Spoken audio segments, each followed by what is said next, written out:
My girlfriends think you're pathetic, and honestly, they're absolutely right. I never thought I'd hear those words from my own wife, but there I was, standing in our rented duplex kitchen in Baltimore, watching Nicole deliver them with the precision of a surgeon and the satisfaction of someone who'd been waiting months to finally speak her truth. The evening had started normally enough. I'd come home from a long day installing water heaters in cramped basements, showered off the day's grime, and was reviewing our monthly expenses when I noticed something that made me pause. The conversation had started simply enough. I'd noticed a $420 charge on our credit card for designer boots she'd bought as a gift for her friend's baby shower, and as someone who makes $26 an hour fixing pipes and unclogging drains throughout the Baltimore metro area, that kind of expense represented nearly 2 full days of crawling through tight spaces and dealing with other people's plumbing disasters. I wasn't angry when I brought it up at our scratched wooden kitchen table that Tuesday evening, just confused about why she'd spend what amounted to our grocery budget for 3 weeks on someone else's celebration without mentioning it first. Nicole had been washing dishes when I asked about the charge, her manicured hands moving mechanically through the soapy water while her entire body language shifted into something defensive and hostile in a way that immediately told me this wasn't going to be a simple discussion about budgeting priorities. She turned around slowly, dish towel still clutched in her hands like she was preparing for battle, and I could see something dangerous and calculated building behind her eyes, the kind of look that meant this conversation was about to become much bigger than designer baby shower boots and venture into territory I wasn't prepared to navigate. What happened next wasn't just an argument about money or spending priorities. It was the moment my 12-year marriage revealed its true foundation, and it wasn't what I'd thought we'd been building together all this time in our modest duplex with its leaky faucets that I'd fixed myself and the outdated appliances that we'd been slowly replacing as our budget allowed. Nicole didn't just explain the purchase or defend her choice with a reasonable explanation about friendship obligations or special circumstances. Instead, she launched into a character assassination that had clearly been brewing for months, maybe years, starting with how mortified she felt when her friends asked what her husband did for a living and she had to admit that I was just a plumber who worked for a small contractor. She explained with devastating clarity how Kevin, her friend Rachel's husband who works as an investment banker in downtown Baltimore, makes more money in quarterly bonuses than I see in 3 years of steady employment, and how another friend's spouse had just made partner at his prestigious law firm while I was still crawling under houses for a living like some kind of manual laborer who never evolved past his high school education or developed any real professional ambitions. The venom in her voice when she said those words, crawling under houses, made it crystal clear she'd been rehearsing this speech in her head for a very long time, probably every time she had to explain to her social circle why her husband couldn't afford the expensive restaurants they frequented or the luxury vacation destinations they preferred. I stood there in our modest kitchen with its discount store placemats and second-hand dinette set, listening to her describe in excruciating detail how mortifying it was when her girlfriends asked about my career goals, how she'd started making elaborate excuses for why I couldn't join them for their expensive dinner parties or weekend spa trips to Virginia Beach, how she'd been covering for what she perceived as my inadequacies as a provider for so long that she'd almost convinced herself it was normal to be married to someone so fundamentally beneath her social expectations and professional aspirations. The kitchen felt like it was shrinking around us as Nicole continued her detailed explanation of my failures as a husband, my apparent lack of ambition, my contentment with what she called a lower-middle-class lifestyle that made her friends pity her behind closed doors at their book clubs and wine tastings. She wasn't shouting or crying or losing control. This was worse somehow, delivered with the calm certainty of someone stating obvious facts about the weather or the color of the sky, like my shortcomings were so apparent that even pointing them out felt redundant. What struck me most wasn't just the cruelty of her words, though they cut deep enough to make me question everything I thought I knew about our relationship, but the obvious relief in her voice as she finally said what she'd been thinking, the satisfaction of someone who'd been carrying a secret burden of shame and had finally set it down right on top of me instead of continuing to carry it herself. While Nicole spent Thursday evening packing her designer luggage for her annual spa weekend in Virginia Beach with the same judgmental friends who apparently found my existence so amusing, I was methodically planning the most important project of my adult life, extracting myself from a marriage that had revealed itself to be built on shame and social climbing rather than love and partnership. The irony wasn't lost on me that she was practically giddy with excitement about spending 3 days at an expensive resort complaining about her pathetic husband to women who thought she'd married beneath her social class, while I sat in our living room making phone calls that would fundamentally reshape both our futures. I started with Rodriguez, my supervisor at the plumbing company, explaining that I needed to transfer to their Baltimore County branch immediately due to personal circumstances that required me to relocate across town. And fortunately he understood without requiring detailed explanations since he'd been through his own messy divorce 5 years earlier. The transfer would be effective Monday, which gave me exactly the window I needed to execute my plan while Nicole was getting facial treatments and complaining to her spa companions about how mortifying it was to be married to someone who worked with his hands for a living. My brother Samuel in Annapolis had always said I could crash at his place if I ever needed to get away from what he diplomatically called my complicated home situation, and when I called him Thursday night to take him up on that standing offer, he didn't ask questions beyond when I needed him to clear out his spare bedroom and whether I required help moving my tools and equipment. Samuel understood family loyalty in ways that Nicole's social circle apparently never would. And hearing his immediate offer of support reminded me what genuine relationships actually looked like when they weren't built on judgment and status comparisons.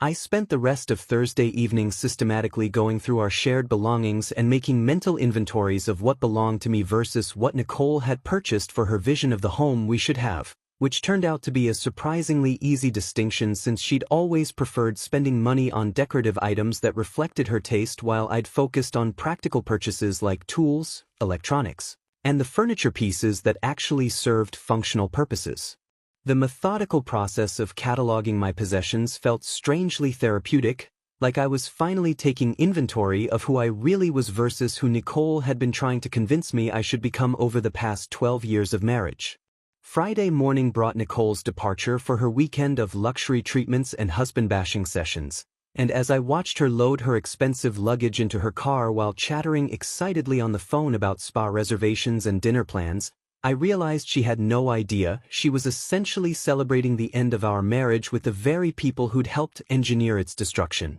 She kissed me goodbye with the distracted affection of someone checking off a routine obligation, already mentally at the resort where she'd be free to express her true feelings about our life together without having to pretend she respected the man who made it financially possible. After her car disappeared around the corner, I called Samuel to confirm our moving plans for Saturday morning, and then I did something I hadn't done in years. I sat in complete silence in my own home and actually enjoyed the peace that came from not having to worry about whether my presence or my profession or my income level was somehow disappointing the person who was supposed to be my closest partner in life.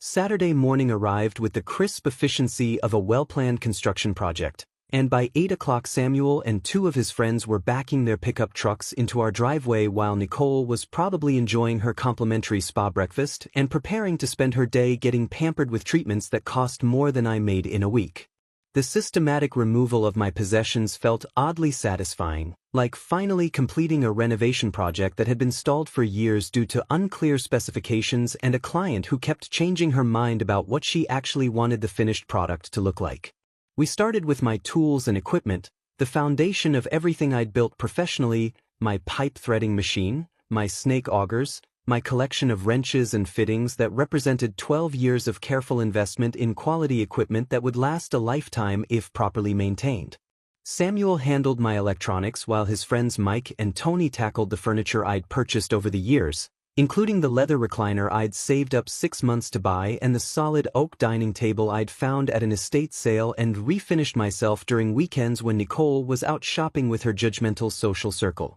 Every item we loaded into those trucks represented something I'd chosen and paid for with money I'd earned through honest work, and watching them disappear into the truck beds felt like reclaiming pieces of myself that had somehow gotten lost in the daily reality of living with someone who saw my contributions as inadequate rather than valuable. The house looked deliberately incomplete rather than ransacked when we finished, with empty spaces that told a story about what happens when someone mistakes marriage for a renovation project where one person does all the actual work while the other person complains about the results and dreams about hiring a different contractor. Nicole's designer furniture and decorative accessories remained untouched because they represented her vision of who we should be rather than any shared investment in our actual relationship, and I had no interest in taking things that had never really belonged to both of us anyway. I placed a simple note on our kitchen counter where she'd be sure to find it when she returned from her weekend of luxury treatments and husband-shaming sessions, just 8 words that summarized everything she needed to know about the new reality she'd created through her honesty about my inadequacies.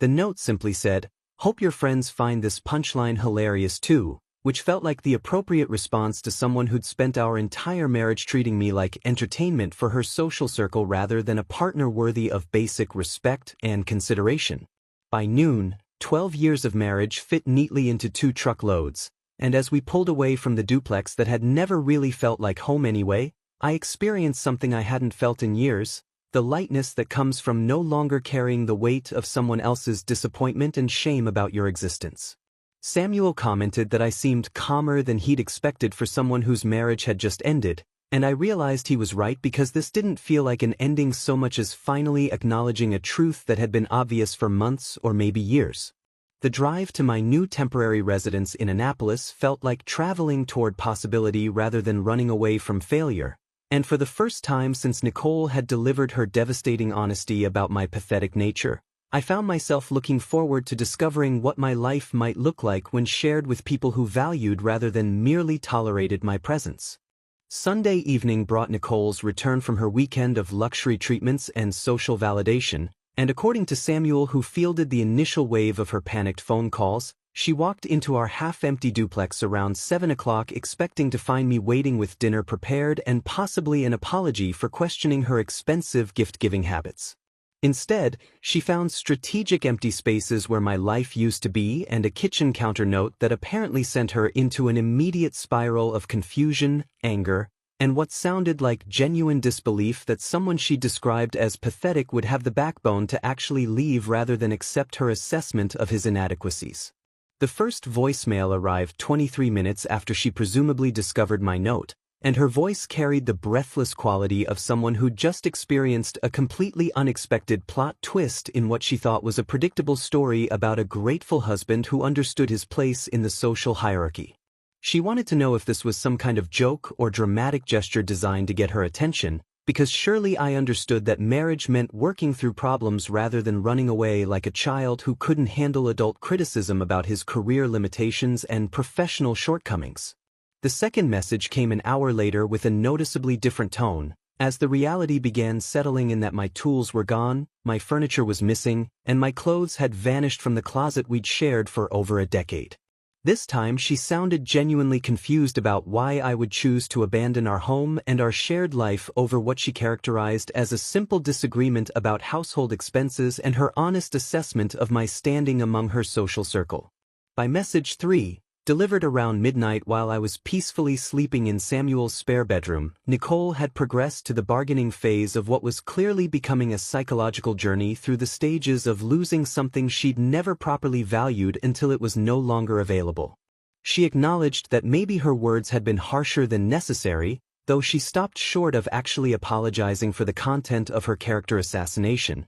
and she suggested we could discuss counseling or find ways to work on the communication issues that had apparently caused me to overreact to her constructive feedback about my career trajectory. The fascinating progression continued through Monday with increasingly desperate attempts to reach me at work, messages that revealed how little she'd understood about the man she'd been married to for 12 years, because she genuinely seemed to believe this was a temporary tantrum that would resolve itself once I'd had time to calm down and accept her perspective on our relationship dynamics. I listened to each voicemail with the detached curiosity of someone observing a psychological experiment, noting how her narrative shifted from confusion to anger to bargaining without ever quite reaching the stage of genuine self-reflection about her role in creating the situation that had led to my strategic departure from her life.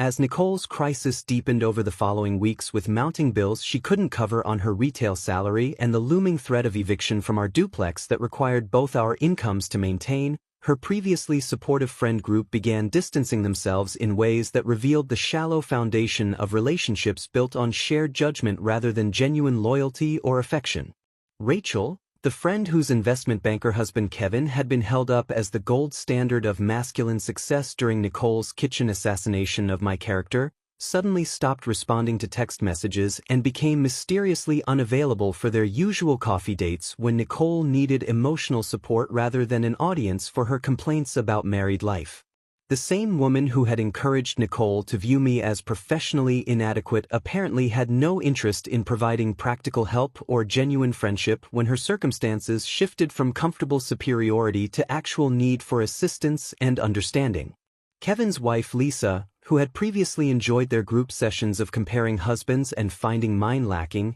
discovered urgent scheduling conflicts every time Nicole suggested meeting for drinks or dinner, and her social media posts about girls' nights and weekend activities conspicuously excluded any mention of Nicole despite months of shared activities and mutual social climbing aspirations. The spa weekend friends who had painted Nicole as tragically married beneath her social station proved unwilling to provide the kind of support that actually matters during personal disasters, because apparently their friendship had been built on the entertainment value of her marital dissatisfaction rather than any genuine care about her well-being or happiness. What Nicole discovered during her weeks of increasing desperation was that friendships founded on shared superiority and mutual validation of questionable life choices don't translate into the kind of loyalty that shows up when someone actually needs help rather than an audience for their grievances against reality. The women who had spent months encouraging her to see me as an embarrassment to her social aspirations were nowhere to be found when she needed someone to co-sign a lease, lend money for security deposits, or simply provide emotional support during what was clearly becoming a complete restructuring of her adult life. Instead, they seemed to view her sudden descent from comfortable married woman to struggling single person as something contagious that might affect their own carefully maintained social positions, and they protected themselves by creating distance from her crisis rather than demonstrating the kind of friendship that actually matters during difficult transitions. Nicole's social media posts during this period revealed her growing awareness that the relationships she'd prioritized over her marriage had been largely transactional, built on her ability to contribute stories about her disappointing husband and her aspirations for something better rather than any genuine connection or mutual support that could survive changes in her circumstances or social status.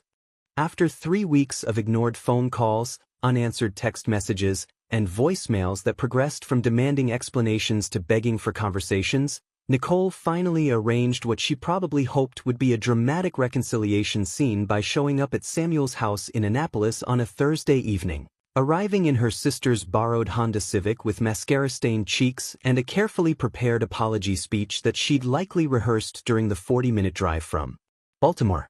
I opened Samuel's front door to find her standing on the porch clutching a tissue and wearing the kind of defeated expression that was probably supposed to make me forget everything that had led to this moment, but instead reminded me exactly why I'd chosen to rebuild my life without someone who viewed emotional manipulation as a valid communication strategy. She launched into her prepared remarks before I could even invite her inside, explaining through intermittent tears that her words during our kitchen confrontation had been spoken in anger and frustration rather than reflecting her true feelings about our marriage, our shared life, or my value as a husband and provider for our household.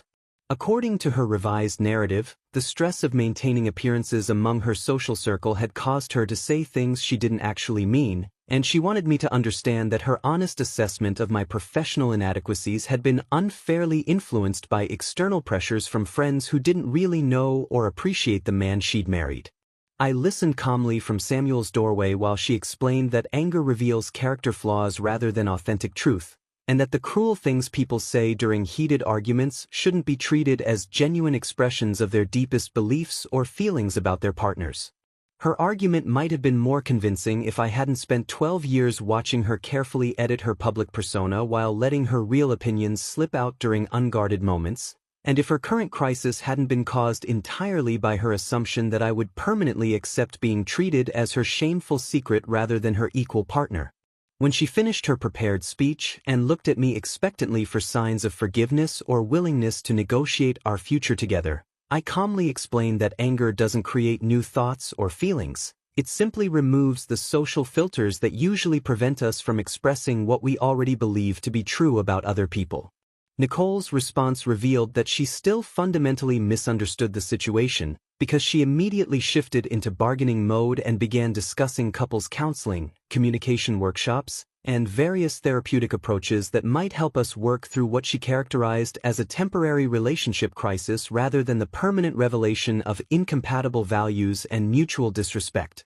I produced the divorce papers I'd had prepared by a family law attorney in Annapolis, setting them on Samuel's porch railing where she could see them clearly, and explained that respect, once completely destroyed through deliberate cruelty and calculated humiliation, cannot be rebuilt through apologies, therapy sessions, or promises to modify behavior that had been authentic rather than aberrant. Her final desperate arguments about our shared history, the years we'd invested in building a life together, and the marriage vows we'd made in front of our families fell flat against my unshakable understanding that I deserved better than being someone's backup plan, financial safety net, or source of social embarrassment among people whose opinions shouldn't have mattered more than their spouse's dignity and happiness.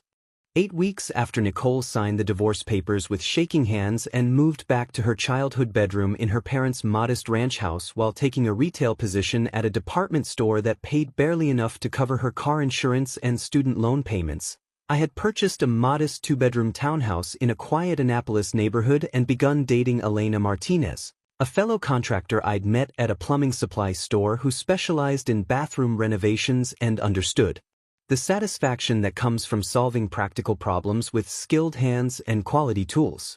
Our relationship developed naturally through shared professional respect and genuine compatibility rather than social climbing aspirations or attempts to change each other into more acceptable versions of ourselves. And Elena's appreciation for my work ethic and problem-solving abilities created a foundation of mutual admiration that felt revolutionary after 12 years of apologizing for my existence to someone who saw my career as a source of shame rather than honest accomplishment. Elena had built her own successful business through the same combination of technical skill, customer service, and financial discipline that I developed over my career, and our conversations about industry trends, equipment investments, and business growth goals reminded me what it felt like to have a partner who was genuinely interested in my thoughts and experiences rather than viewing them as evidence of limited ambition or social inadequacy. The contrast between my new relationship and my former marriage became especially clear when Elena suggested we attend a home improvement trade show together, not because she needed me to pay for expensive entertainment,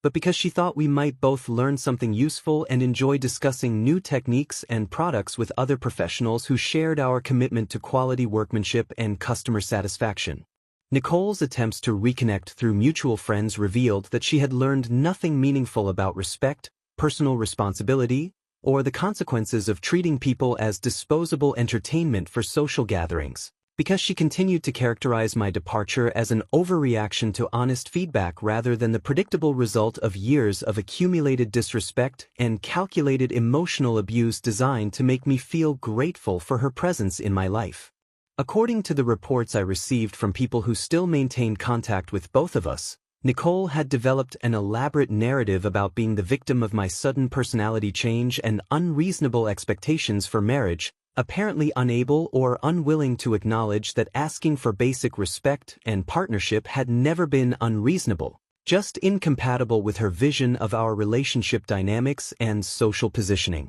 Meanwhile, Elena and I had begun making plans for combining our businesses into a comprehensive home renovation service that would allow us to tackle larger projects while maintaining the quality standards and customer relationships that had made us both successful as individual contractors. And the excitement of building something meaningful with someone who valued my contributions felt like discovering what partnership was supposed to look like when both people brought genuine respect and shared ambition to the relationship.